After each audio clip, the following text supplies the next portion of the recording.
नमस्कार प्रिय मित्रों, आप सभी का स्वागत है ज्योतिष की पाठशाला में। ज्योतिष की पाठशाला में आज हम एक ऐसे व्यक्ति की जन्म कुंडली का अध्ययन करेंगे कि जिसके बारे में कौन नहीं जानता, यानी कि world famous cricketer MS Dhoni की कुंडली का आज हम विश्लेषण करेंगे। दोस्तों, यहां पर MS धोनी की कुंडली का कोई विश्लेषण करना, यहां पर मेरा जो उद्देश्य है कोई उसका महिमा मंडन करना नहीं है। यहां पर कोई उसकी बड़ाई करना मेरा कोई उद्देश्य यहां पर नहीं है, क्योंकि ज्योतिष में रिसर्च बहुत जरूरी होती है। ज्योतिष के अगर आप विद्यार्थी है, ज्योतिष में आपकी रुचि है, क्यों एक व्यक्ति इतना फेमस होता है, ऐसे उसमें क्या ग्रह योग होते हैं कि जितना जनता का प्यार उसको मिलता है, उसके अंदर यानी उस व्यक्ति के व्यक्तित्व में ऐसा क्या होता है कि उसकी पर्सनैलिटी जो होती है वो इतनी कह सकते हैं कि मैग्नेटिक होती है एक तरह से, कि जो जनता को अपनी तरफ खींच लेती है। दूसरी चीज मैं आपको ये बता देना चाहता हूं कि जितने भी महापुरुष होते हैं या जितने भी एक अनयूजुअल पर्सनैलिटीज होती हैं, क्योंकि कहीं ना कहीं महेंद्र सिंह धोनी जो है अपने आप में जो जनता का प्यार इनको मिलता है, अपने फील्ड के ये मास्टर हैं, जितना करके इन्होंने दिखाया है, जितना फेम इन्होंने पाया है, वो कहीं ना कहीं महापुरुषों की कुंडली में ही पाया जाता है। दोस्तों, अनयूजुअल जो कुंडलियां होती हैं, अनयूजुअल जो लोग होते हैं, असाधारण जो लोग होते हैं, उनकी कुंडली में क्या विशेषताएं होती हैं। बहुत दिनों से जो मैं रिसर्च इस पे कर रहा हूं, जो मैं जितनी जन्म कुंडलियां मैंने देखी हैं, जिन पर रिसर्च मैं करते आया हूं, वो सारी चीजें मैं कहीं ना कहीं किसी न किसी उदाहरण के माध्यम से आपको रखने की कोशिश कर रहा था। जैसे मैंने पहले बोला था कि मैं बहुत ही जल्दी कुछ कुंडली विश्लेषण आपके लिए लेकर के आऊंगा, लाइव कुंडली विश्लेषण, और कार्मिक थ्योरीज क्या होती हैं, भाग्य क्या होता है, ये सारी ही चीजों पे विश्लेषण आज हम करेंगे। तो दोस्तों, आगे बढ़ते वीडियो में, ये जो जन्म पत्री आप देख रहे हैं, ये है MS धोनी की कुंडली, महेंद्र सिंह धोनी की कुंडली। डिटेल्स में आपको बता देता हूं। 7 जुलाई 1991 को इनका जन्म हुआ, 11:15 रांची, झारखंड में। दोस्तों, इस कुंडली को अगर आप ज्योतिष का थोड़ा भी अगर ज्ञान रखते होंगे तो इस कुंडली को देखते ही आपको ये पता चल जाएगा कि इस जन्म कुंडली में जितने भी ग्रह बैठे हुए हैं वो कितनी अच्छी अवस्था में बैठे हुए हैं। सबसे पहले बात करते हैं लग्नेश की और लगन की। तो लगन यहां पर जो है वो कन्या लगन है। The most critical sign of zodiac and the most perfectionist sign. अपने क्षेत्र के ये लोग मास्टर होते हैं। कन्या जो राशि होती है ये वर्कोलिक राशि होती है, क्योंकि ये काल पुरुष के छठे घर में पड़ती है। ऐसे जो लोग होते हैं एनालिटिकल होते हैं, एनालिसिस करने वाले होते हैं। और ये कन्या जो राशि होती है हार्वेस्टिंग का साइन है, यानी कि चीजों को उगाना, या कह सकते हैं चीजों की उत्पत्ति करना। जैसे कि मैंने थंबनेल में लिखा हुआ है कि ये ऐसे व्यक्ति की कुंडली है जो मिट्टी को छूकर सोना बना देता है।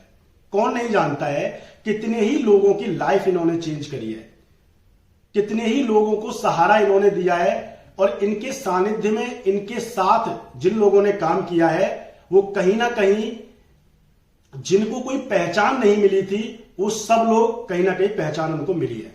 ये ज्यादा मैं इस पर बात नहीं करूंगा कि सब लोग इसके बारे में जानते हैं। अब बात करते हैं कि जन्म कुंडली में जो ग्रह योग बने हुए हैं और जन्म कुंडली में जो स्थितियां ग्रहों की है। सबसे पहले बात करते हैं लगनेश की। लगन की मैंने बात करी, कन्या लगन है। लगनेश जो है बुध है, और जाकर के 10वें घर में 3 डिग्री का बैठा हुआ, सूर्य के साथ बुधादित्य योग में बैठा हुआ है। लगन में शनि, गुरु और चंद्रमा का योग है।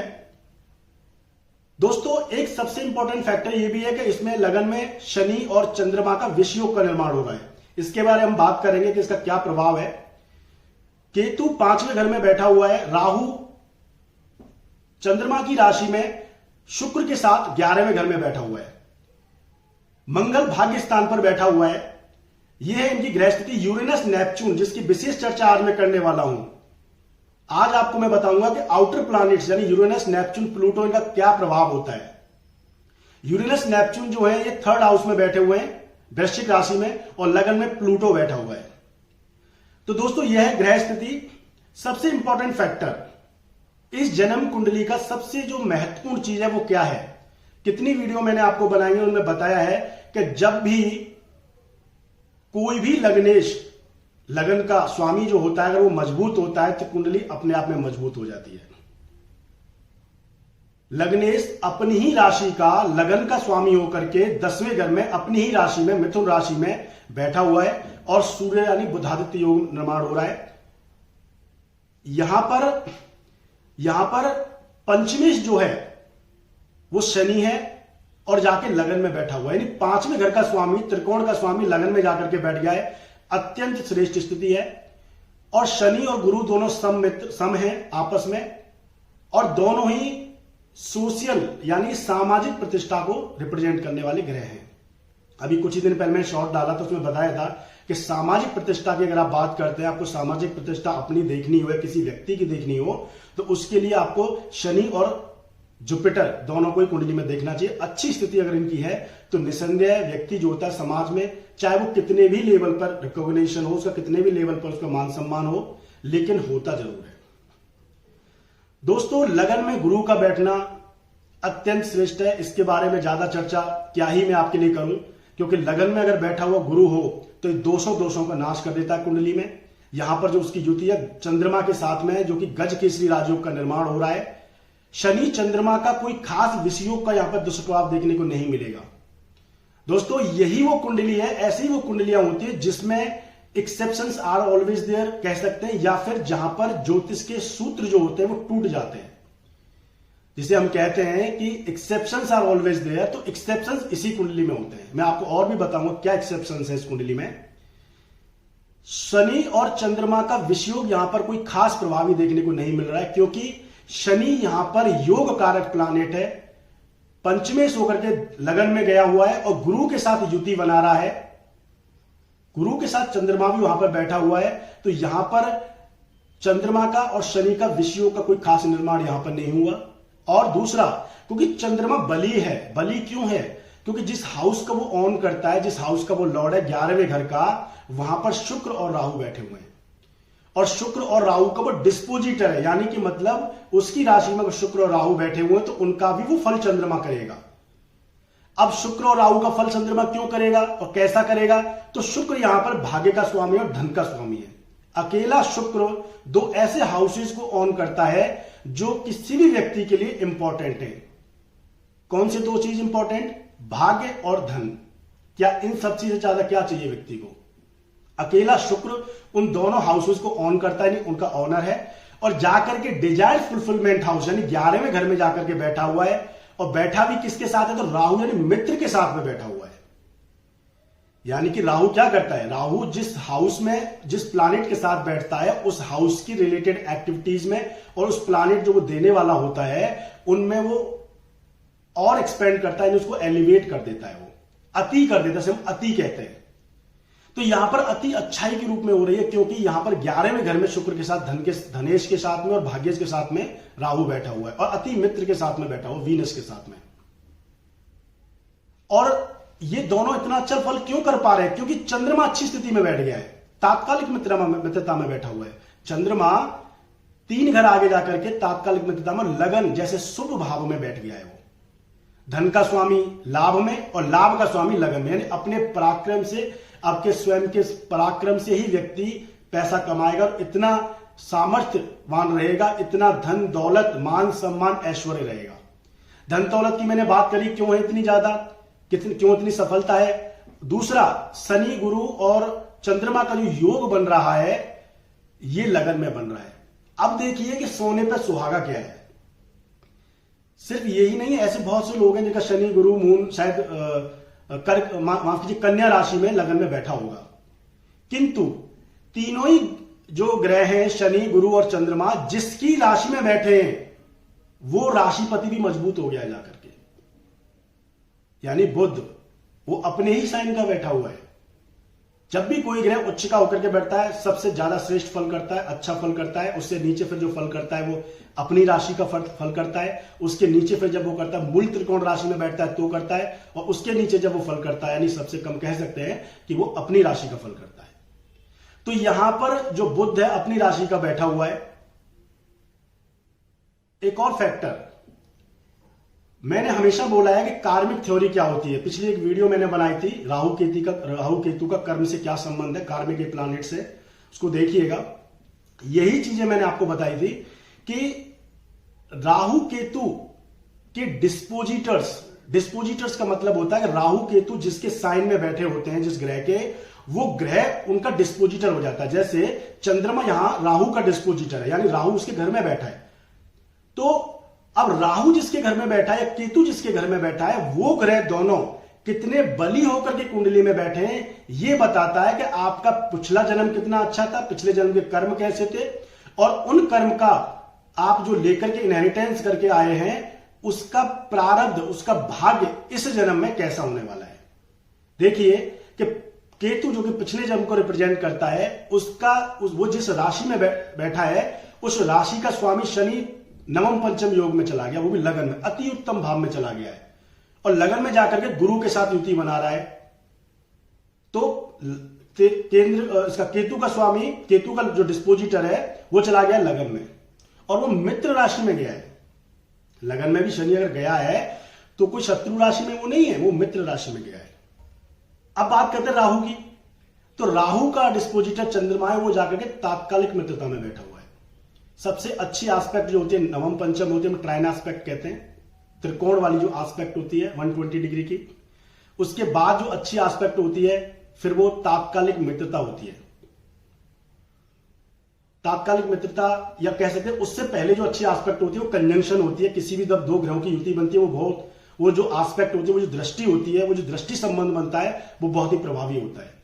उसके बाद जो बनती है वो है तात्कालिक मित्रता, यानी किसी ग्रह से जब 3 घर आगे 3 घर पीछे जब कोई ग्रह बैठता है, वो तात्कालिक मित्रता होती है। जैसे मैं आपको बता देता हूं, इसमें यूरेनस नेपच्यून जो है वो शनि, गुरु और मून के साथ तात्कालिक मित्रता में, क्योंकि इन तीनों से 3 घर आगे वो पीछे आगे जाके बैठे हुए हैं, और यूरेनस नेपच्यून से 3 घर पीछे जाके बैठा हुआ है शनि, गुरु और चंद्रमा। उसी प्रकार वीनस और राहु दोनों से शनि, मून और जुपिटर तात्कालिक मित्रता में है। तो ये होता है तात्कालिक मित्रता। ये अच्छी एस्पेक्ट होती है, ये अपॉर्चुनिटी क्रिएट करने वाली होती है, यानी व्यक्ति के जीवन में अवसर पैदा होते हैं। अब उन अवसरों का फायदा वो कितना उठा पाता है, तो ये कुंडली पर निर्भर करता है। जिनका अवसरों का फायदा इन्होंने, जितने अच्छी अपॉर्चुनिटीज का फायदा इन्होंने उठाया समय समय पर, वो कुंडली से पता चलता है, क्योंकि ये समय को भांपने वाले इंसान है। क्यों भांपने वाले इंसान है, मैं अभी आऊंगा उस पर। तो बात कर रहे थे राहु की। तो राहु का डिस्पोजिटर चंद्रमा जाकर के तात्कालिक मित्रता में लगन में बैठा हुआ है, और उस पर केतु से नवम पंचम योग बना हुआ है। यानी राहु केतु जो हमारे नोड्स हैं, एक साउथ नोड है, एक नॉर्थ नोड है, वो अच्छी स्थिति में वहां पर शनि और चंद्रमा के साथ में है। इनके डिस्पोजिटर्स अच्छी स्थिति में है। इसके बाद बात करते हैं मंगल की। दोस्तों, कन्या लगन में मंगल कोई खास कारक प्लैनेट नहीं होता है। कितनी ही कुंडलियों में आपने देखा होगा कि अगर कन्या लगन और मंगल बुरी स्थिति में बैठ जाए, यानी भाव किसी बुरे भाव में बैठ जाए जाकर के, तो बहुत बुरा करता है, बहुत ही नुकसान देने वाला होता है। किंतु जो एक कहावत है कि good things happen to good people, जिनका भाग्य अच्छा होता है, जिनके प्रारब्ध होते हैं, उनके लिए बुरी चीजें भी अच्छा फल करने लग जाती है, उनकी प्लेसमेंट्स अच्छी हो जाती है। जैसे इस कुंडली में अष्टमेश और तृतीयेश जो मंगल है, वो भाग्य स्थान में बैठा हुआ है। अब भाग्य में तो ये बैठा है, अगर इतनी अच्छी स्थिति, यानी शनि, चंद्रमा, गुरु, शुक्र, राहु अच्छी स्थिति में ना होते, तो शायद ये भाग्य का नुकसान करता, क्योंकि ये शत्रु राशि में बैठा हुआ जाकर के, तो ये भाग्य का नुकसान करता। लेकिन क्यों नहीं किया? क्यों? क्योंकि जिसकी राशि में जाकर के बैठा है, वो शुक्र जो है, वो जाकर के लाभ स्थान में चला गया है। तो यहां पर मंगल को बल मिल रहा है। दूसरा, शुक्र के साथ और मंगल का, यानी जिसके घर में मंगल बैठा है, उस भाव के स्वामी जो शुक्र है, उसके साथ उसकी कैसी स्थिति है, यही कुंडली का स्ट्रेंथ पता चलता है। सिर्फ placement of the planets in the horoscope ये सब आपको नहीं बताएगा कि कुंडली कैसी मजबूत है। छोटी छोटी चीजें, यही एस्ट्रोलॉजी अगर आप करते हैं तो यही आपको प्रेडिक्शंस में अच्छा बनाएगा कि जिस घर में वो बैठा है, जिस हाउस में, या कह सकते हैं जिस राशि में वो जो बैठा है, उस राशिपति के साथ उसका कैसा संबंध है। तो यहां पर शुक्र का और मंगल का तात्कालिक मित्रता में योग बना हुआ है। राहु के साथ भी अच्छा संबंध है। सबसे इंपॉर्टेंट, शनि के साथ में मंगल का अच्छा संयोग है, यानी नवम पंचम योग बना हुआ है, जहां पर दोनों शत्रु प्लैनेट है, कॉन्फ्लिक्ट पैदा करते हैं एक दूसरे के लिए। अगर अच्छी स्थिति में ना होते, स्क्वायर एस्पेक्ट में हो जाते, यानी कि 90 डिग्री के एस्पेक्ट में हो जाते, तो प्रॉब्लम्स क्रिएट करते हैं। लेकिन देखिए, क्योंकि भाग्य बहुत अच्छा है, जीवन में बहुत बड़े कर्म इस व्यक्ति को करने हैं, तो पहले से ही शनि और मंगल का योग अच्छा बना हुआ है, गुरु के साथ भी अच्छा बना हुआ है, गुरु की केतु पर दृष्टि नवमी और भाग्य स्थान पर मंगल पर दृष्टि, अति उत्तम योग है। दोस्तों बात करते हैं नेपच्यून और यूरेनस की। कितने लोग जानते हैं, कितने लोगों ने सुना है कि जो महेंद्र सिंह धोनी है वो समय की चाल को पहचानने वाले व्यक्ति हैं, और जिस कर्म क्षेत्र यानी जहां पर वो कर्म क्षेत्र है उनका, यानी फील्ड, वहां पर वो अपने दुश्मनों को लोहा मनवाते हैं अपने दिमाग से, अपनी बुद्धि से। क्यों? क्योंकि उनकी फोरकास्टिंग बहुत अच्छी है।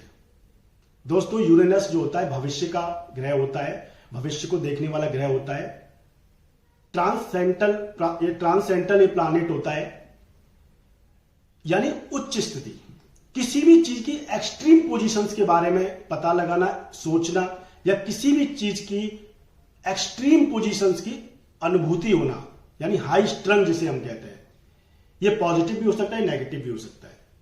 अगर यूरेनस इन्फ्लुएंस हो जाता है बुरे प्लानों से, बुरी स्थिति में कुंडली में बैठा हो, तो ये कहीं ना कहीं व्यक्ति को मानसिक रूप से परेशान कर देता है। व्यक्ति उन बातों को सोचने लगता है जिनकी जरूरत भी नहीं है, जो प्रैक्टिकल भी नहीं है, और कहीं ना कहीं परेशानी का सामना उसको करना पड़ता रहता है।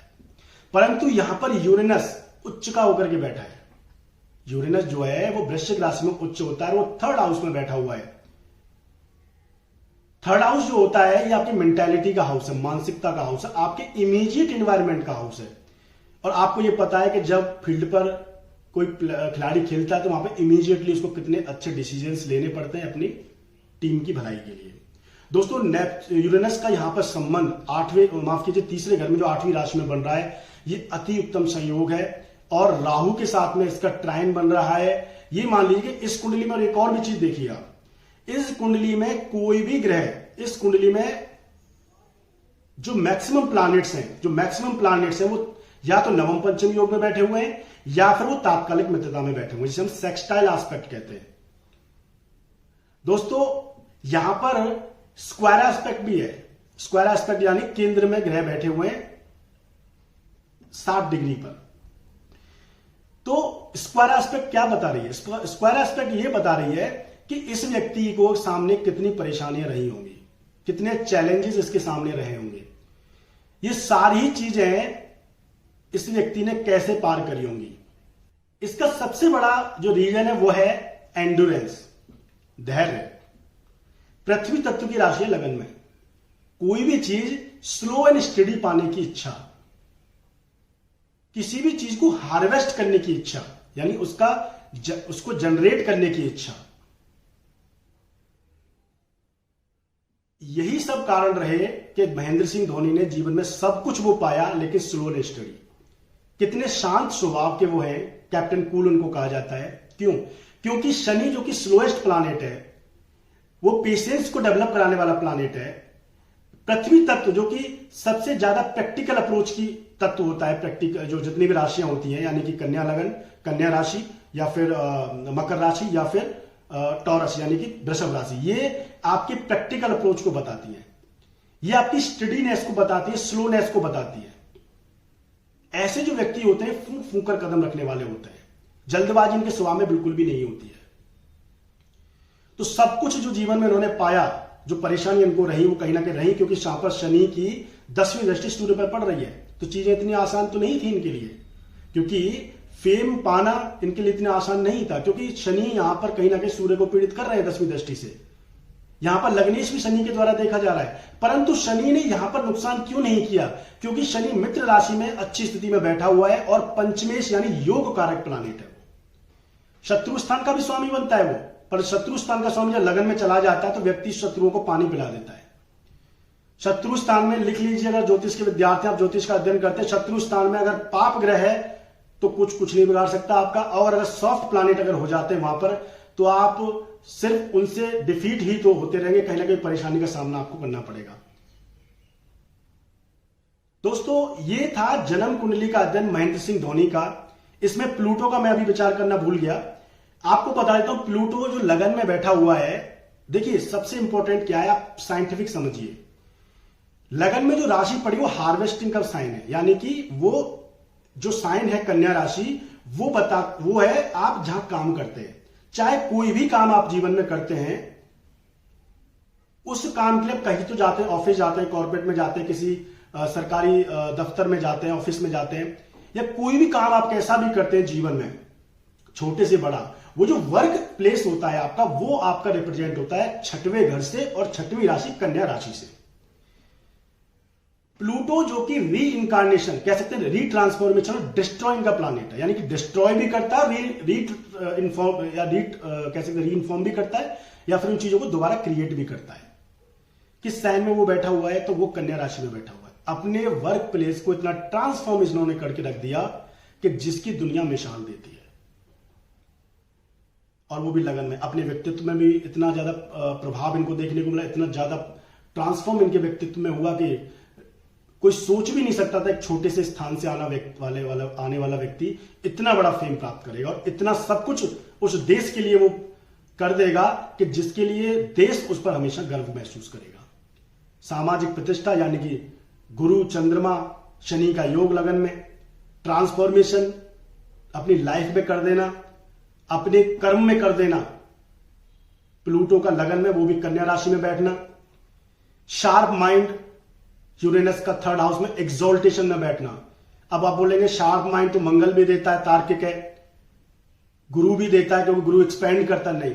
जिन चीजों को ये प्लैनेट देते हैं, पर्सनल प्लैनेट्स, उनसे कहीं बड़ी जो चीजें देने वाला होता है, एक्सट्रीम पोजीशन जिसे हम कहते हैं, वो है यूरेनस नेपच्यून। भक्त तो सब है इस दुनिया में, लेकिन जो भक्त मीरा थी, क्या वो सब बन सकते हैं? नहीं।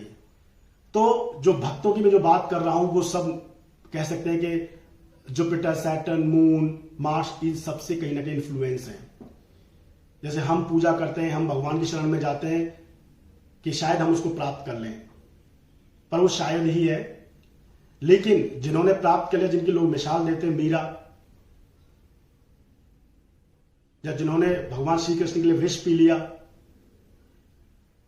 उनके प्रेम में, वो जो एक्सट्रीम चीजें होती हैं, वो होती हैं आउटर प्लैनेट्स, यानी कि यूरेनस, नेपच्यून, प्लूटो। ऐसी चीजें जो अनयूजुअल होती हैं, जो चीजें साधारण होती हैं, वो पर्सनल प्लैनेट्स, यानी कह सकते हैं कि वो जुपिटर, सैटर्न तक कंट्रोल है उनका। लेकिन यूरेनस, नेपच्यून, प्लूटो, अगर प्रेडिक्शन, अगर ज्योतिष में सीखनी अगर आपको टू द पॉइंट, तो आपको आउटर प्लैनेट्स पढ़ने चाहिए। ये बहुत ही अच्छी थ्योरी है। आगे चल के मैं बहुत सारी विश्लेषण आगे करने वाला हूं। तो दोस्तों, ये था जन्म कुंडली का अध्ययन महेंद्र सिंह धोनी का। बहुत अच्छे संयोग, बहुत अच्छे योग। जैसा कि मैंने बोला, good things happen to good people. इसीलिए कहते हैं कि बर्थ टाइम आपके लिए इंपॉर्टेंट होता है। क्यों? क्योंकि अगर परमात्मा जैसे कर्म, जैसा भोग, जैसा समय आपका व्यतीत होने वाला है, जो कर्म आपके करने वाले हैं इस जन्म में, उसका निर्धारण आपके जन्म के समय से ही होता है। क्योंकि जन्म के समय पर जो गृहस्थितियां, यानी जो ब्लूप्रिंट एक बन के तैयार होता है आपके चार्ट का, हॉरोस्कोप का, उसी हिसाब से व्यक्ति का समय पर जन्म होता है। अच्छी स्थितियां बनती हैं, अच्छे लोगों का जन्म होता है। ग्रह ब्रह्मांड में जॉडिएक में जब बुरी स्थितियां बनती हैं, तो कहीं ना कहीं परेशानी खड़े निकलने वाली होती है। व्यक्ति को दुख होता है, परेशानियां होती हैं, उनके भोग होते हैं उस तरह के। तो दोस्तों, ये था महेंद्र सिंह धोनी का कुंडली का अध्ययन। एक और चीज इसमें बताना मैं आपके लिए भूल गया कि इन्होंने सारी चीजें शनि की 7.5 में पाई। 2005 से ही इनको लगभग कह सकते हैं शनि की 7.5 लग गई थी, और 2005 से इन्होंने क्या जीवन में नहीं पाया, आप ही सब जानते हैं। शनि की 7.5 क्यों अच्छी नहीं? क्योंकि 99% लोगों के लिए आप कह सकते हैं कि शनि की 7.5 बहुत ही कष्ट देने वाली होती है। कष्ट इनको भी दिया, कहीं ना कहीं मानसिक वेदना इनको भी रही होगी, परेशानी रही होगी, challenges from the others people रहे होंगे, कंपिटिटर्स से। लेकिन नुकसान क्यों नहीं किया? क्योंकि वहां पर शनि और चंद्रमा और गुरु का अच्छा संयोग है। मैंने बताया था बहुत एक पुरानी वीडियो में कि शनि तब तक बुरा नहीं करते जब तक चंद्रमा और सूर्य अगर शनि से पीड़ित ना हो जाए। तो दोस्तों, शनि की 7.5 में इन्होंने सब कुछ पाया। 2007 में इन्होंने वर्ल्ड कप जीता T20 का। उस समय पर इन पर राहु में गुरु की महादशा थी। राहु की महादशा अति उत्तम क्यों रही? उसके दो कारण। एक तो जिस लगन, ये जो लगन है उसके लिए कारक प्लानेट होता है राहु। क्यों? क्योंकि पृथ्वी तत्व की लगन है, मेटलिस्टिक अप्रोच की, मेटलिस्टिक भौतिक जीवन को अप्रोच करने वाली लगन है, और राहु भी भौतिकतावादी ग्रह है। दूसरा, राहु और बुध का अति मित्र संबंध है, यानी दोनों मित्र हैं। तो जो लग्नेश है और जो लगन है उसके लिए वो कंपेटेबल है राहु। दूसरा, राहु भाग्य के स्वामी के साथ में, शुक्र के साथ में, अति मित्र ग्रह के साथ में लाभ स्थान में बैठा हुआ है। बाहर लोगों से समाज में अच्छे संबंध क्यों थे, लोगों को प्यार क्यों मिला? कर्क राशि जो होती है ना, ये जनता की राशि होती है। जो मास जनता है, एक बड़ा ब्रॉड, उसकी राशि कर्क राशि होती है। और 11वें जो स्थान होता है कुंडली का, वो आपका होता है सोशल, आपकी लाइफ का सोशल, जो आपकी गैदरिंग्स है, यानी जो आपका जो समाज है, आपको समाज में लोग किस तरह से देखते हैं, वो आपका 11वां घर होता है। तो 11वें घर में जनता की राशि पड़ी हुई है, और वहां पर शुक्र, जो कि सबसे अच्छा फील करता है जलीय राशि में, खास करके अगर मीन राशि हो जाए या फिर कर्क राशि हो जाए, उसमें शुक्र अच्छा फील करता है। ऐसे व्यक्ति बहुत ही सॉफ्ट हार्टेड होते हैं और जनता से डे टू डे कम्युनिकेशन में इनका अच्छा संबंध होता है। और चूंकि यहां पर तो 11वें घर में पड़ी हुई है वो राशि, जनता का असीम प्यार इनको मिला, क्योंकि शुक्र जो रिलेशन का प्लैनेट है, कोई कॉन्फ्लिक्ट ही नहीं है वहां पर। और राहु ने उसको इतना एलिवेट कर दिया, इतना ज्यादा उसको मेटलिस्टिक अप्रोच बना दिया कि इतना फेम महेंद्र सिंह धोनी को मिला। दोस्तों, ये जन्म कुंडली अध्ययन है महेंद्र सिंह धोनी का। कैसा आपको लगा? ज्यादा महिमा मंडन तो मैं पहले ही बोल चुका हूं, नहीं करूंगा किसी चीज का, और क्या ही इसमें बोलूं, आपने खुद ही इसमें बहुत कुछ चीजें देख ली होंगी। क्या आपने देखा इसमें? और ऐसी चीजें जो शायद मैं बताना आपके लिए भूल गया हूं, जो शायद मैं ना देख पाया हूं, आप जरूर कमेंट में देख करके बताइए कौन से ऐसे योग और दुर्योग इस कुंडली में बन रहे हैं। और भी बहुत सारी चीजें इस कुंडली में देखी जा सकती है, परंतु क्योंकि वीडियो बहुत लंबा हो जाएगा, आपके लिए समय की व्यस्तता रहती होगी, आपके लिए परेशानी वो कहीं ना कहीं हो सकती है, तो इसको मैं यहीं पे क्लोज करूंगा। ऐसी ग्रह स्थितियों में आगे भी लेकर के आते रहूंगा आपके लिए। अगर आप चैनल पर नए हैं तो आप सब्सक्राइब करिए। Real astrology, scientific astrology, to the point astrology सीखने के लिए, वेस्टर्न अप्रोच क्या है, ये सारी चीजें सीखने के लिए, योग कैसे काम करते हैं, क्या है कर्म की थ्योरी, इसको मैं एक्सप्लोर करने वाला हूं इस चैनल पर। अगर आपको इस चैनल पर बताई हुई बातें अच्छी लगती हैं, पसंद आती हैं, थ्योरीज ऑफ एस्ट्रोलॉजी, तो आप चैनल को सब्सक्राइब करिए, लाइक करिए वीडियो को। कैसा ये एनालिसिस आपको लगा, कमेंट करके जरूर बताइएगा। ज्यादा से ज्यादा लाइक करेंगे। अगली वीडियो में एक ऐसी ही हॉरोस्कोप पर एक लेकर के आने वाला हूं मैं, जो बहुत ही एक पर्सनैलिटी है, डिग्निटीज हैं। यहां पर मैं फिर से कह देना चाहता हूं कि उनकी ऐसी जो कुंडलियां होती हैं, अनयूजुअल कुंडलियां होती हैं, ऐसी कुंडलियों में एस्ट्रोलॉजी के जो फैक्ट्स हैं वो निकल के आते हैं, जिनको हम कहते हैं कि जहां में दुविधा होती है कि नहीं ये तो बहुत जगह देखा जाता है, ये ऐसी चीज स्थितियां तो बहुत जगह बनती है जन्म कुंडली में, लेकिन वहां ऐसा नहीं देखा जाता। नहीं, जो लोग अनयूजुअल होते हैं, जो 100 में से 1 होते हैं, जो हजारों में 1 होते हैं, उनमें क्या ऐसी स्थितियां होती हैं? ये वही स्थितियां होती हैं जिनकी हम बात करते हैं, योग की, दुर्योग की, ये सारी वही स्थितियां होती हैं। तो दोस्तों, ये था जन्म कुंडली अध्ययन महेंद्र सिंह धोनी का, और अब मैं इस वीडियो को यहीं पे क्लोज करूंगा। तो कैसा आपको लगा कमेंट में जरूर बताइएगा। आने वाली वीडियो में फिर से मुलाकात होगी, तब तक के लिए नमस्कार।